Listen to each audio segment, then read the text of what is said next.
Hi, I'm Raylyn Worcester, and this is Spreading the Word. That's word with a capital W, as in the written word, the Bible, and the Word made flesh, Jesus Christ. Today I'm going to continue to read to you from the bigger picture. This is a look at our world, how it got to where it is, where it's headed, and what can we do about it. So far, we've seen that every major event in our nation's history was not coincidental. It had been planned, instigated, and now we are going to see how some of these things were orchestrated. It is said that there are three types of people in this world: people who make things happen, people who watch things happen, and people who wonder what happened. I believe the vast majority of people fall in one of the last two categories. The truth is, nothing just happens in this life. People make things happen, and they do it for a reason.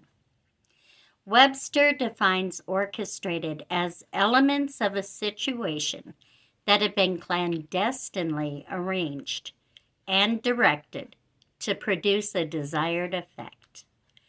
Every major historical event in world history has been orchestrated by a clandestine group of influential global elitists known as the Illuminati. You can hear more about this in our article entitled Predicted or Planned. To produce the desired effect of a global Luciferian dictatorship by world domination through the creation of a one world order. We see elements of situations being directed toward this end in our public school systems. You can listen to that in our articles entitled Indoctrination and Higher Education. In the business and financial arena, you can hear about that in our articles entitled Pyramid Scheme and Corporate America. And in every war our nation has been involved in. That can be found in our article called Instigated. We see the same kind of behind-the-scenes planning in the attacks on 9/11. On September 11, 2001, two planes turned 200 degrees over the Hudson River to plow into the Twin Towers of the World Trade Center, and one plane made a 360-degree diving turn into the Pentagon, leaving our nation stunned, devastated, and forever changed.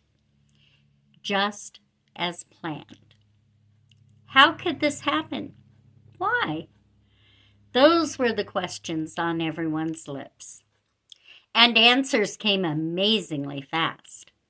But those answers, when searched out, just don't add up. Almost immediately, faces popped up on our television sets of 19 terrorists who died in the suicide bombing attack.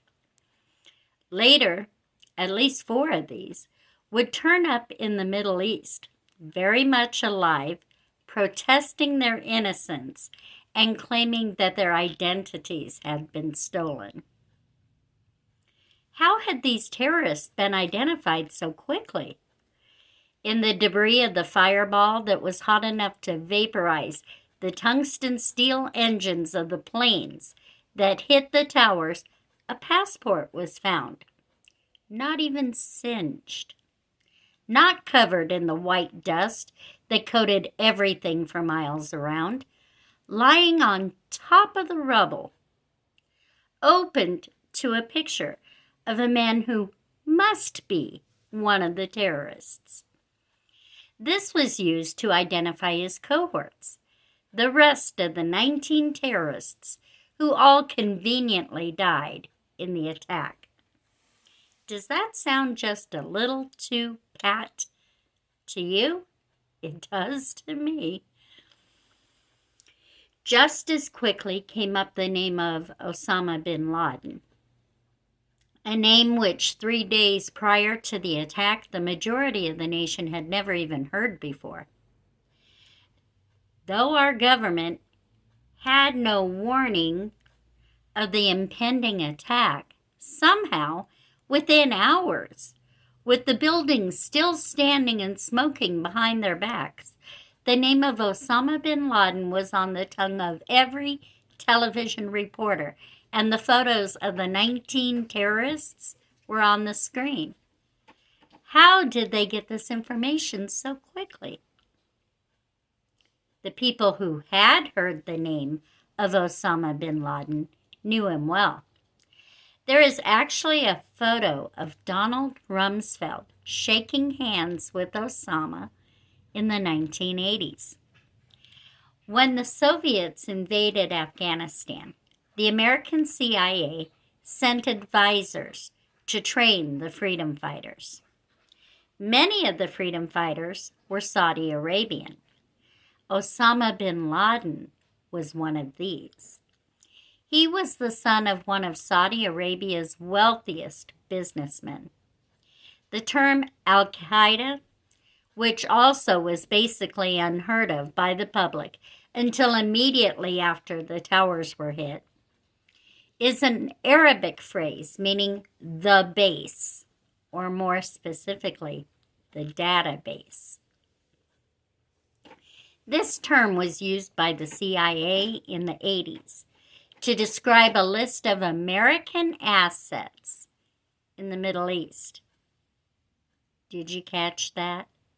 Al-Qaeda means database, which was the term used by our CIA in the 80s to describe a list of American assets in the Middle East. Does that shock you? It shocked me, and I bet you most people have no clue about that. They need to know. These were freedom fighters, armed, trained, and turned by the United States CIA to do their bidding when called upon. The American public was not aware of this, of course. It was covert CIA activity. The first mention of Osama bin Laden and Al-Qaeda to the American people comes on September 11, 2001, when they are declared to be the perpetrators of the attacks and the enemies of the United States. Another detail in the 9/11 tragedy that was not left to chance was where and how the planes would strike.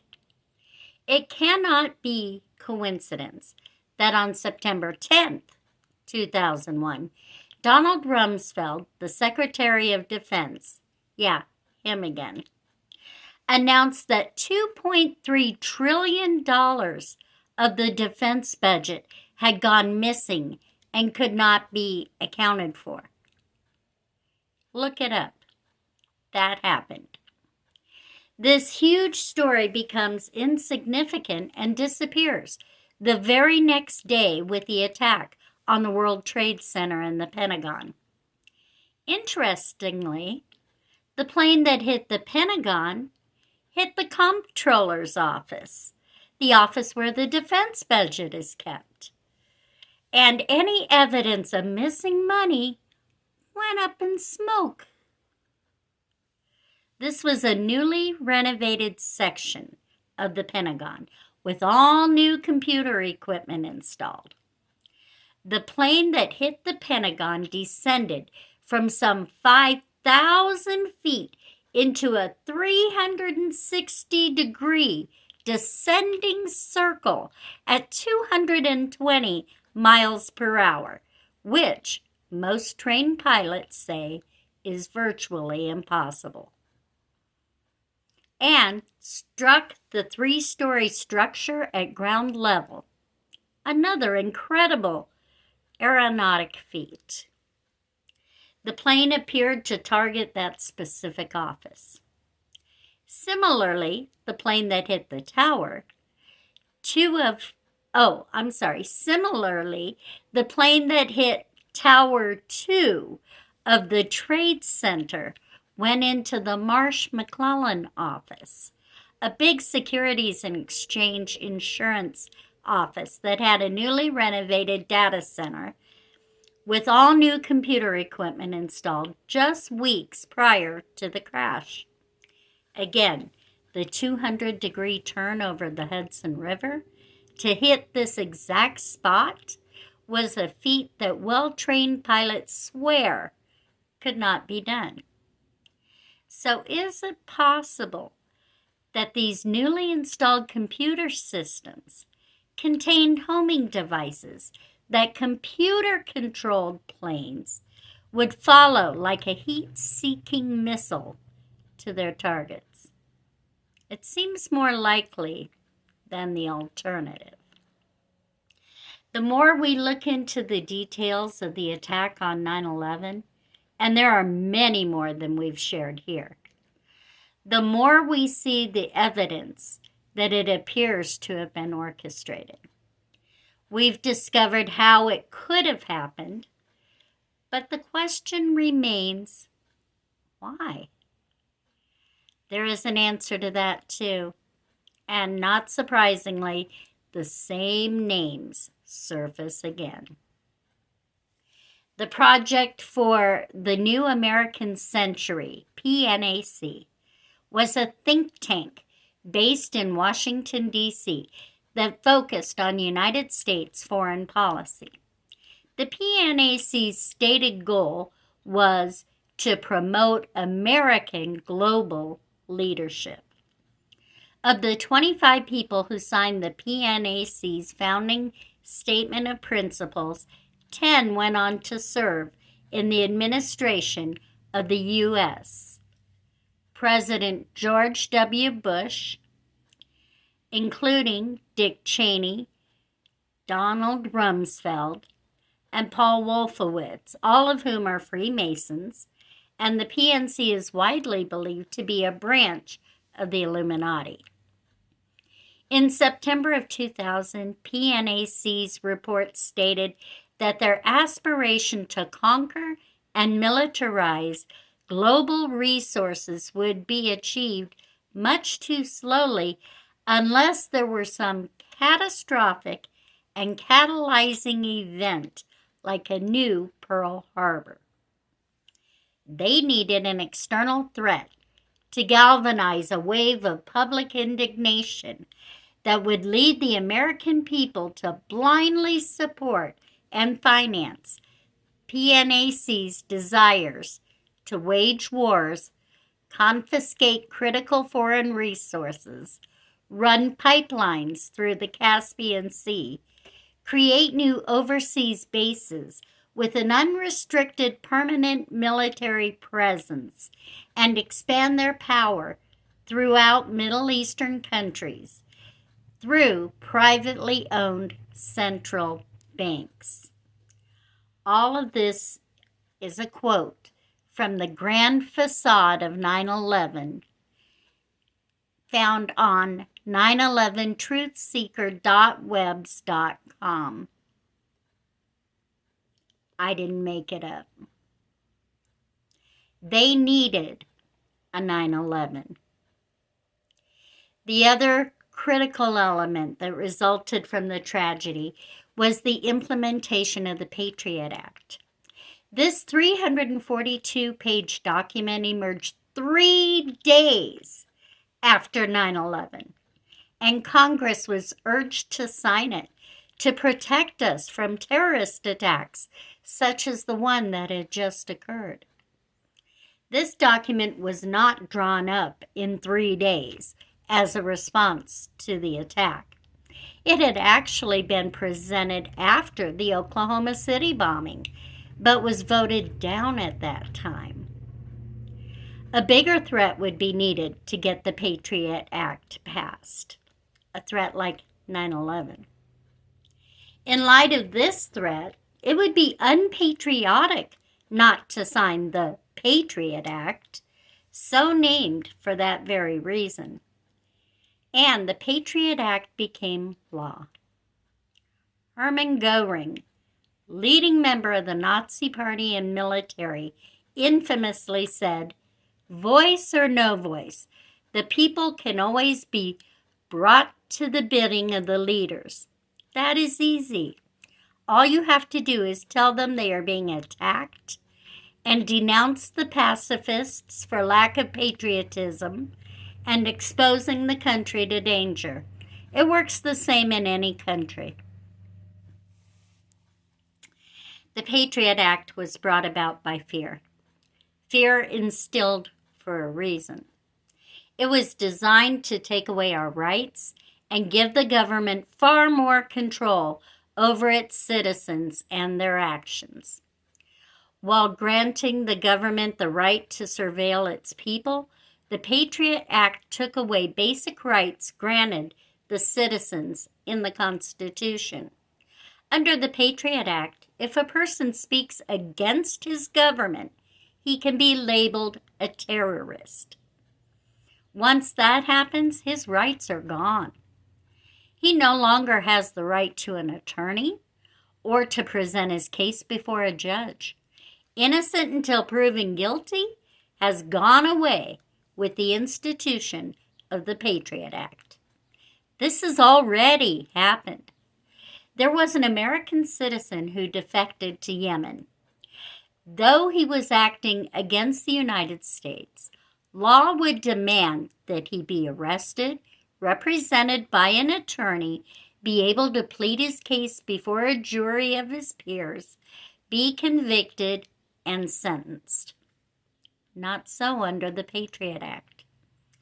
Our government sent in a drone missile and blew the man up, without giving him a trial, without even hearing what his issue was with the United States. And it was now perfectly legal.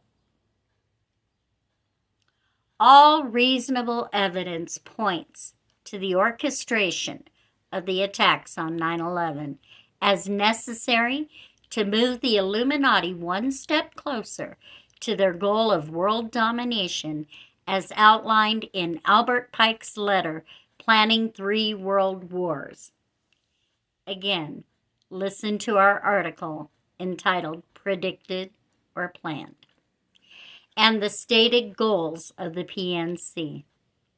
Our goal is to bring into the light that which is being orchestrated clandestinely. It is our goal that there be fewer people watching and wondering what is going on around them, and more who are willing to make things happen in opposition to the evil that would control their lives. Nothing just happens. Life is an orchestra. Make sure you choose whose music you dance to. Wow. Does that give you something to think about or what? You know, we take so much at face value without wondering if what we are being told is actually true, without digging in and finding out for ourselves. And it is so easy to be deceived in this way. If the things we've brought up in this article cause you to think a little deeper, good for you.